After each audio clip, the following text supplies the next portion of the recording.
توی این ویدیو قراره با داستان زندگی شخصی آشنا بشیم که از دنیای غرب به دنیای شرق سفر میکنه. برای اینکه بدونیم دقیقاً این شخصیت داستان ما در چه دوره تاریخی زندگی میکرده، باید بریم قرن 13، زمانی که اروپا داره در قرون وسطی زیر حکمرانی کلیساها و دخالت اونها در همه امور زندگی مردم روزگار میگذرونه. در قرن 13 ارتباط بین کشورهای غرب و شرق بسیار کم و سفرهای بین قاره بسیار سخت و دشوار بوده و کلاً مردم در اروپا فکر می‌کردن اورشلیم مرکز اروپاست و بقیه کشورها دور اون شکل گرفتن. بریم سراغ شخصیت داستانی. مارکوپولو جهانگرد مشهور ونزی در سال 1254 میلادی متولد شد. پدرش نیکولو پولو تاجر سرشناسی بود که برای تجارت به سرزمین‌های دوردست سفر می‌کرد. مارکو که داستان سفرهای پرماجرای پدر را از زبان مادرش شنیده بود، از همون کودکی به سفرهای دریایی و دیدن سرزمین‌های ناشناخته علاقه داشت. مارکو روزها در بندرگاه گردش می‌کرد و از دیدن کشتی‌های بزرگ بادی غرق شگفتی می‌شد. وقتی نوشته‌های عربی و چینی روی بسته‌های کالاها رو می‌دید، دلش می‌خواست معنای اشکال عجیب رو متوجه بشه. شنیده بود کشتی‌هایی که از مشرق زمین میان، کالاهایی مثل ابریشم، ادویه و جواهرات گرانبها با خودشون میارن. 6 ساله بود که پدرش نیکولو همراه عموش مافئو رفتن به سفری طولانی. سفری که سالها طول کشید. روزها و هفته‌ها و ماه‌ها از پی هم می‌گذشتند و مارکو کوچولو برای بازگشت پدرش روز شماری می‌کرد. این انتظار چنان طولانی شده بود که مارکو کم کم چهره پدرش را از یاد برد. در این دوران دشوار بود که مادرش را هم از دست داد. مرگ مادر ضربه هولناکی بود که مارکو از آن به عنوان تلخ‌ترین خاطره زندگیش یاد می‌کنه. روزی از روزهای سال 1269 میلادی کشتی بادی بزرگی در ساحل ونیز پهلو گرفت. مارکو که در آن زمان نوجوانی 15 ساله بود، ناگهان صورت آشنای پدر و عمویش مافئوپولو رو در میان سرنشینان کشتی شناخت.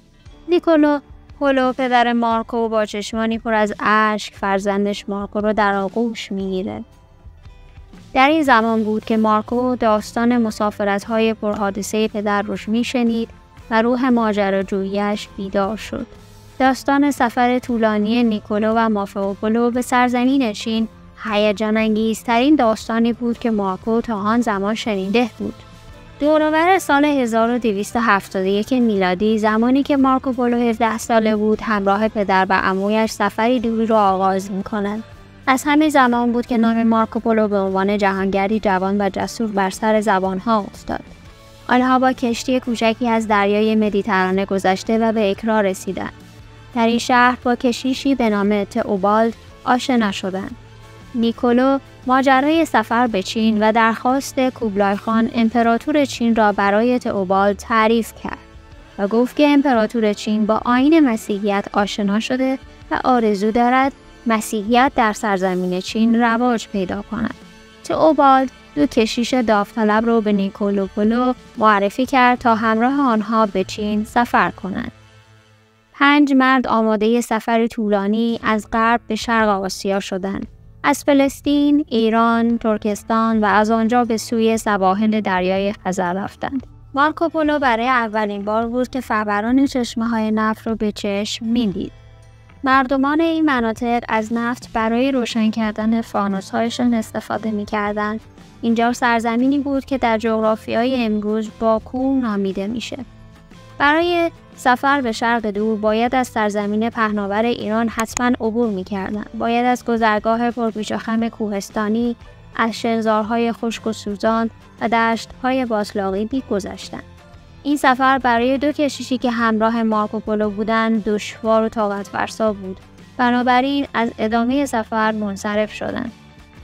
اما 3 مرد ونیزی به راه خودشون ادامه دادند. گاه سوار بر شتر و زمانی با اسب و قاطر و گاهی با پای پیاده پیش می‌رفتند. بعد از گذشت چند ماه به شهر بغداد رسیدند. مارکوپولو از دیدن این شهر افسانه‌ای شگفت‌زده شده بود. نیکولو پولو میگفتش که سفر زمینی بسیار دشواره، بنابراین تصمیم داشتن که از شهر کرمان عبور کنن و خودشون رو به بندرگاهی در جنوب شرقی ایران برسونن و با کشتی به هندوستان و از اونجا به چین برن.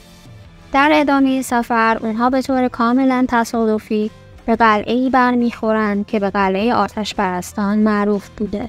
با توجه به اینکه در نواحی مرکزی ایران زرتشتیان ایران سکونت داشتن، مارکو تونسته بود برخی از پیروان زرتشت رو هم ملاقات کنه و همچنین مارکو میگه که ایرانیان همواره کوشش میکردن تا آتش مقدس رو روشن نگه دارن. خب دوستان عزیز، ورود مارکوپولوی مشهور به خاک ایران رو در ویدیوی بعدی کمی مفصل‌تر بررسی میکنیم. ممنون که همراه ما هستید و ما رو حمایت میکنید.